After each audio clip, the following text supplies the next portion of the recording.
Mi-ai dat să trag?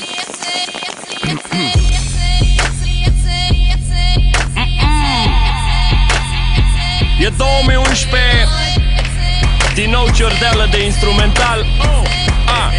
Oner Mixtape cu fratele meu Carie, de data asta la botoane și la microfoane.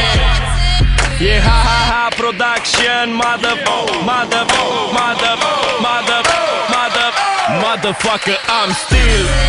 Pe orice beat știi că am skill. CAPROM făcea din astea când era copil. Și sunt aici for real. Vreau o pizdă cu sex appeal, să mă bagi în canapea după câteva grame dintr-un kill. Pentru asta-ți trebuie boxe, fumul sare ca din oxe. Dar vrei să mă vezi, că mă vezi, nu mă crezi, ne uităm toți pe tabane verzi. Te rog să oftezi, dacă ne filmezi. Eu zic să te așezi, că ți-ai filme de te panichezi. Cu THC sau LSD, torpile TNT în blocuri gri zboară ca TMT, știi? Ia-te de sucuri, chipsuri și alte lucruri, snacks-uri și alte trucuri, să te facă să te bucuri. Hai să fumăm, dar nu legale. Hai să prizăm, ne pastilăm. Hai să fumăm, dar nu legale. Hai să prizăm. Hai dăm să trag.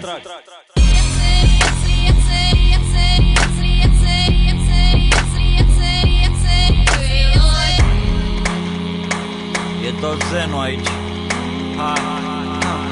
Motherfucker, sunt chill și mi se pare penibil să fiu nobil, să fiu mobil. Bobby astăzi nu e util, nu e. Sunt plictisit până peste cap și zic că deja m-am plictisit de rap. What up? Am vicii privind delicii, nu evit nicio zi să-mi ignor amicii. Lăsați-mă în pula mea că vreau să dorm. Trebuie să vină cineva cu ceva bun.